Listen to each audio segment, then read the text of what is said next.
What was the most baddest escape you've ever made? I'll start. NSFW.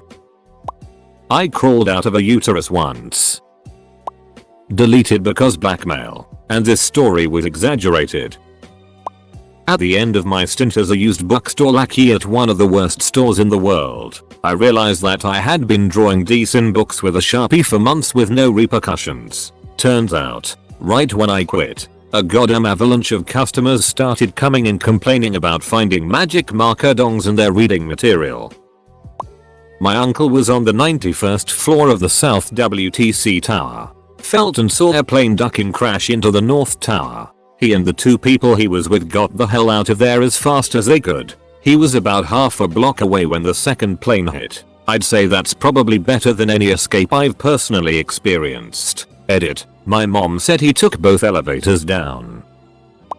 Not mine personally, but still pretty crazy. I knew a Catholic priest who had escaped the invasion of Poland during World War II. According to his story, the Nazis had prepared a boat and had told the priests and followers of the area that they could voluntarily flee the country on that boat. His instinct told him it was a trap, so he stayed back and later watched as the boat sailed away and exploded in the distance. All was set on fire. I don't remember. He knew it was only a matter of time until he was persecuted, and somehow through the chaos he grouped up with a photographer fellow who knew of a group planning an escape at nightfall. So they threw themselves into a pit of dead bodies, playing dead until it was dark, and so made their escape.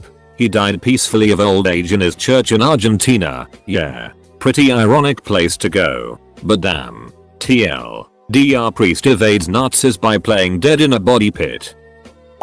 I tore my ACL and meniscus in high school, and with my freshly ruined knee in a full leg immobilizer, went to the craziest party of my life. I got wrecked and decided to stumble home but unknowingly exited the house via a side door, not the front door. This side door had 2 additional steps that I was totally unprepared for.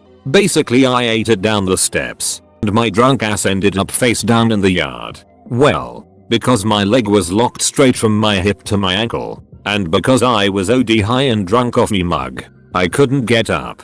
I dragged myself through the yard to a low-hanging tree branch and hoisted myself standing. As soon as I got vertical, I was blasted with the cop's car-mounted spotlight thingy. Right, young man. Part is over. Stay where you are. I gave them my most practiced, hardened DGAF face, and took off running down the street. I hopped 3 fences and ran just over 2 miles with an incredibly injured knee. Ducking thing has never been the same since, and never will fully heal. But I'll be goddamned if I'm not remembered as White Lightning forevermore. An old housemate of mine from college used to set off firecrackers inside the house, usually around 2 or 3 AM on weekdays. One night he went to sleep around 11. I was really drunk at that point, so after I knew he was asleep I stole a Roman candle that he had left out, ran outside, lit it, and started shooting it at his open bedroom window. After 2 or 3 shots police lights start flashing behind me. The cop car had been parked outside of our house with its lights off and clearly saw me drunkenly screaming and firing a Roman candle at my housemate. I didn't even think. I just dropped the thing and ran. I hopped a fence behind our house and hid in some bushes for like 15 minutes. Then walked around the block and back home. I should mention that I was wearing one-piece pajamas and no shoes or slippers. When I got back my housemate told me that the 2 police officers in that car had come inside and searched around for me, and since they didn't find me we got a warning that if there were any more fireworks on our property we would be heavily fined. I know this isn't particularly impressive. I'm just really proud that my instinctual reaction to police lights is to ducking bolt. TLDR duck the police. As a virgin in high school can't help but feel like this. You weren't supposed to beat everyone before the thread even started. So basically you were chased by Gabe Newell for ducking his daughter. Last night my girlfriend's mom walked in on us literally 5 seconds after we put our pants back on. Good thing I don't last for more than like 30 seconds. Otherwise it would have been a disaster.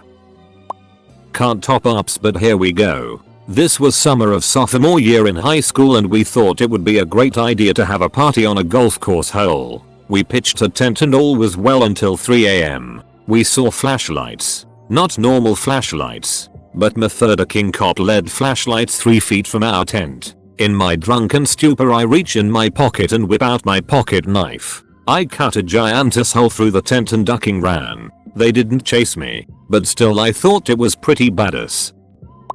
One time my cousin and I organized a mission to go take a peek at my parents who were watching TV downstairs when we were supposed to be in bed. I was like 9 at the time. We called it SON. Sneak out night. We would laugh in front of my parents saying how the sun is coming up, and they would be like what, and me and my cousin felt badass. Anyway, I walk downstairs and hide behind the island in our kitchen and watch like 30 seconds of TV without their knowledge. If that isn't BA enough, my mom got up and I maneuvered around the island opposite of where she was walking so that she couldn't see me. Now, I needed to escape silently, and our floors were wooden, so the bare soles of my foot would stick to it ever so slightly and make a small noise. I frickin' made T jump to the carpet and booked it upstairs to my cousin. I was a god that night, and legend was among my younger siblings that I was the best sonair out there. TLDR, outmaneuvered someone 3 times my size using an island. Damn, I'm always too late to the game. Anyway, here goes. Back when I was in high school I was dating this girl. We'd go back to her house after school and have some fun together quite often. The house is a 2-story house with a door to the front driveway down in the basement hangout area, and a front door about 5 feet to the side and 5 feet higher, middle of the 2 floors, away from the basement door. We're down in the basement having fun, and her mom comes home. Well, actually, there's a window and we see her shadow walk by. It tacos. So I scramble to get ready while her mom is fumbling with the keys to the house. I put my hand on the basement doorknob and wait for her mom to start opening the front door. The doors are visible to each other and both make a lot of noise. I had to time this perfectly. I time it and perfectly open the basement door as the front door opens. Her mom is opening the door and walking in and doesn't notice the other door open as I exit. I then closed it when she closed it. I hid behind her car in the driveway for about 5 minutes and then came back up to the front door as if I was just arriving. I have that memory burned into the back of my mind. It was executed perfectly. I faked my own death once. Am I the only one that lost it at who we'll call Emily? Her name was actually Emily. Every time I walk out of the doors of my workplace, but then that's when I realize I'll be back the next day, chased through the woods by a guy with either abuse or murder on his mind. Probably a delightful combo of both. I ran very fast for at least 2 kilometers, then climbed a building. So this is the story of my first shrooms trip, and my friends and I have earned so many props for this performance. We decide to go see the Lorax on the Friday night of Street Paddy's Day weekend, and that it was amazing. The driver brought some alcohol and killed it before the movie, and the other passenger had a little bit of weed on him. Everything went smoothly until we get less than half a mile from the parking lot back on our campus and there's a DUI checkpoint set up. I went from relaxed to eating bricks instantly when I remembered my taillight was out, and next thing I knew we were pulled over. Cops come up and ask multiple times if we had been drinking that night. Of course we answer no every time. Are there any drugs in the car? No sir. Could we bring in the dogs? Sure thing officer. We played it perfectly. Until the cop goes to write us up. I started sweating profusely, and within a couple minutes my face and shirt were drenched. Cop comes up to give us the taillight infraction ticket, stares at me for a second, then asks why you sweat in so much sun. To this day I have no idea how I answered, while tripping balls. Oh, I have overactive sweat glands, sir. He hesitated and thought for a second, said okay, and told us to be safe and have a good night. No, never mind, you win. I'm cruising down a highway when I see a cop going the other direction. I look down and, yep, 12 over the speed limit. I make the first left turn and look back to see the cop bang a UE as I turn. I speed down the road, hightail it up a dirt driveway, park the car, and turn everything off. I really didn't need to do that since it was broad daylight, but I was over precautious. Sure enough, the cop speeds down the road past my driveway with his lights on. My one luck with that whole thing was it had just rained, so the dirt in the driveway hadn't kicked up. I left momentarily after the cop drove down the road. It might not be a big deal, but I can't begin to describe how milquetoast I can be and how rarely I do these little maneuvers. Edit. Okay. So it seems that milquetoast has caused quite a stir. I'm glad my choice of words today has sent some of you into a quixotic tizzy. Milquetoast, a very timid, unassertive, spineless person, especially one who is easily dominated or intimidated. A milquetoast who's afraid to ask for a raise. I used it as an adjective, which goes against its lowly noun status. So I hope Merriam-Webster won't try to beat me up. There's a movie theater in my city that is smaller than the others, and is usually not nearly as busy. One time, a few of my friends and our dates walked in there without paying and saw a movie with no hassle. So on another occasion several months after, a different group of friends and I tried to do the same thing. We decided it would be a lot less suspicious if one of us walked in the front alone and went through the maze of hallways that are natural to movie theaters and opened the side doors and let the other 7 in. So, naturally, we sent in the most suspicious guy in our group. He had shaggy hair, and was most likely wearing dark clothes. In retrospect, we should have sent someone else. So he goes in, and opens the door for us a minute or two later, and we all pile into the nearest theater. As the last of us is just about to get in, an employee who had been lurking behind the friend who let us in showed up out of nowhere. Half of us froze in shock, not really knowing what to do. I decided to try to run out of the door on the opposite side of the theater to get back into the hallway, and what I can only describe as a Scooby-Doo sequence ensued, with me slipping back and forth into the theater. The employee went back into the hallway, saying something along the lines of, "Do they think I'm ducking, stupid?" while I slip back into the theater and steal a brief glance at my friend, standing with 2 of the girls in our group. We hear the employee in the hall standing in the hall calling for the manager or something, and there's the rest of our group out there. So we dash to the exit at the bottom of the theater. Down by the screen, the employee comes in to see that we're gone, and as she comes in looking for us, the rest of our friends run out the side door. One of them, the one we originally sent in to let us in, ended up walking through the entire theater and right back out through the front door, all while the employee was looking for us. It was great. TL. Dr. I Scooby-Doo'd my way out of a movie theater. I was in the 9th grade, and I was on the soccer team. We had a reputation for being basically uncontrollable bastards. Our coach the year before was a drunk, and he often missed practices. The new one was a young guy, and he hadn't quite established much authority over us. We enjoyed stealing wet floor signs, fighting, and other activities that in retrospect make us look like a bunch of annoying its. Anyways, one day we decided to roll TP the old coach's house for betraying us. We planned it well. After an away game in a far corner of the state, we would meet up at a park near the school in a subdivision. We centralized into one car. There were about 10 of us who went. I was in the truck bed lying down with 3 or 4 others. A junior told me the 3 rules. Don't get caught, always run, and don't snitch. Capital I. Being a freshman, took these to heart. We drove for about 5 minutes to the other subdivision where he lived.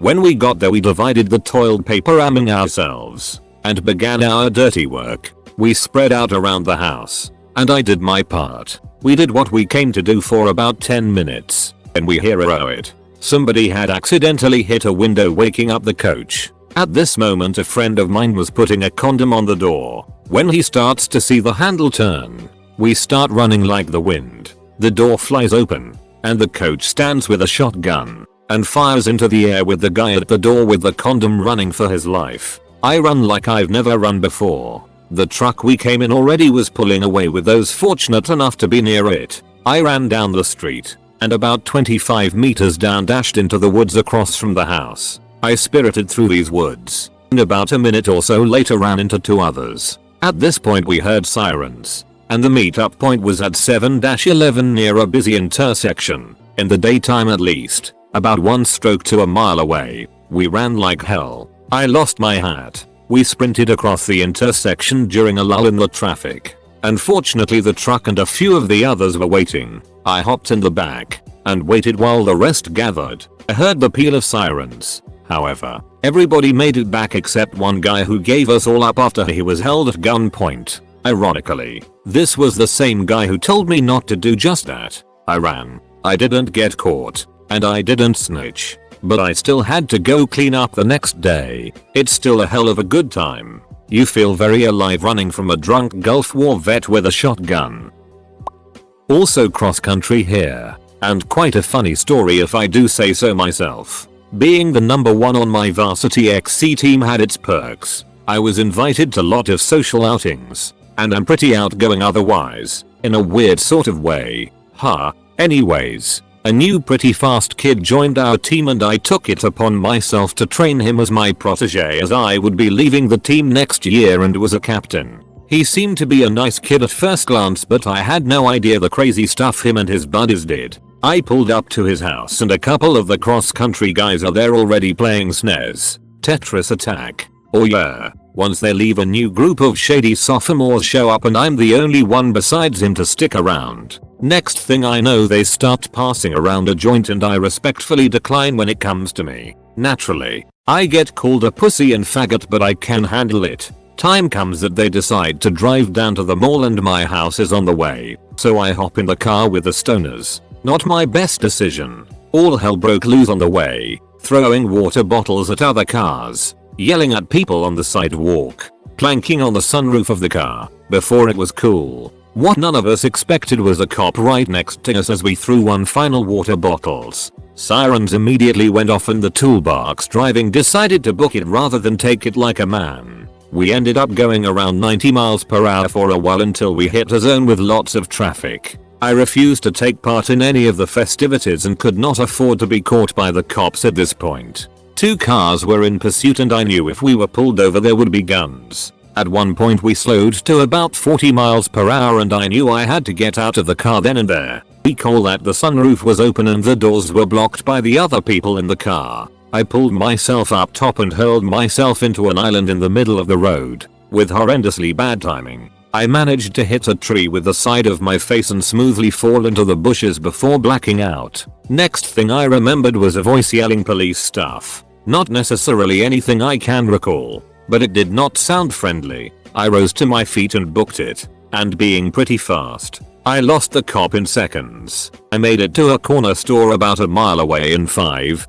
give or take, minutes and washed up my really messed up face. There were splinters and bloody spots the size of golf balls on it. Not pretty. Just as I was wrapping up I heard sirens wailing, and they were coming in my direction. I bolted and started running again. This time in the direction of a barn my buddies would sometimes head down to. The road to the place was overgrown and virtually no one knew its location. I whipped out one of my fastest 2.5 milers ever that day and got nothing on my criminal record. Watching TV that night, I flipped to the news and saw that 4 guys in a chase had been apprehended and a search warrant was out for a 6 feet 2 thin white guy who had escaped the car. Stayed home for about 2 weeks with a cold and when I finally got back to school my XC coach pulled me aside. I guess he knew it was me but decided to keep it to himself since he got told by my teammate who was arrested that I was just in the wrong place at the wrong time. TL. Doctor got into a car with a bunch of stoners.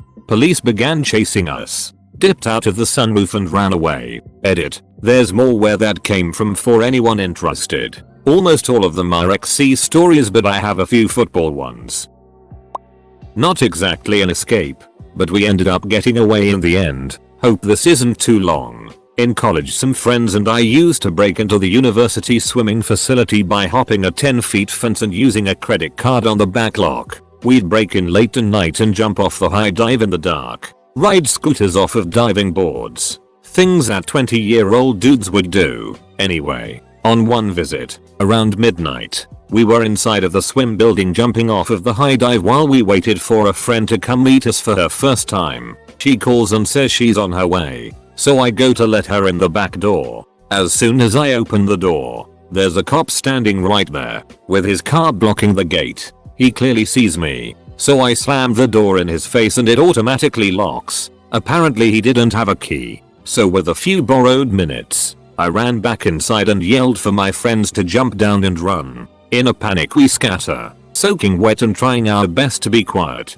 But at every exit there are more cops. As a last resort, we bolt for the janitor's closet and lock ourselves in. The closet is pitch black, and from the darkness we can hear a radio echoing the faint murmurings of late night talk radio. From what I could gather in the dark, this closet had 2 doors. One of these doors entered into the facility. This was the door we came through. The other door exited the building into a small fenced area that housed the pool pumps. We tried our best to make out what was happening by looking under the doors, when suddenly we heard footsteps approaching. Before we knew it, there were police at both doors banging for us to open up. We held our breath, and it felt like hours. We heard the clanking of keychains as they tried key after key to get into the closet, but they never got in. The feeling of waiting for cops to burst in and haul us off was almost unbearable. No movie has come close to that level of suspense. I started to get text messages from the girl who was on her way to meet us. What the hell? The place is surrounded by cops. Are you okay? Suddenly it clicked. We could use this girl as our eyes on the outside. We asked her to let us know when the back of the building was clear. When we had the chance, we'd exit into the fenced area, scale the fence, and run like hell. After almost 3 solid hours of torturous, silent, pitch black waiting, she gave us the signal. The closet door was clear on the outside. We didn't hesitate. We opened the door and practically flew over the 10 feet chain link fence. We sprinted away from the building, around the corner, and right into the spotlight of a cop car. We switched direction, and our only way out was to cross a practice soccer field. The problem was that they had turned on all of the field lights in anticipation of our escape. In a stroke of 20-year-old genius, we decide that if we just walk across the field casually, they'll think we're just students taking a late night walk. In our swimsuits, still soaking wet,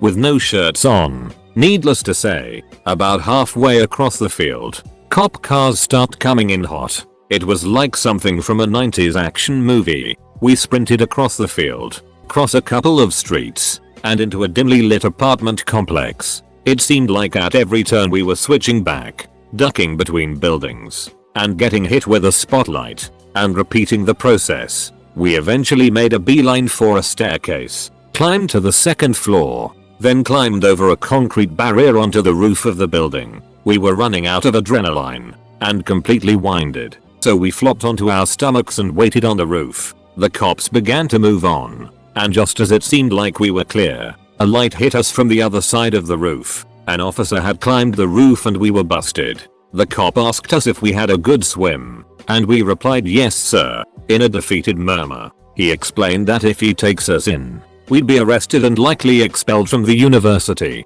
He actually gave us an escape plan, wished us luck, and said that he was a student once and he knew we were just having fun. And with that, he was gone. We followed his advice, and made it to our apartment scot-free. That was probably the most epic escape I've ever made personally. Edit, grammar and spelling.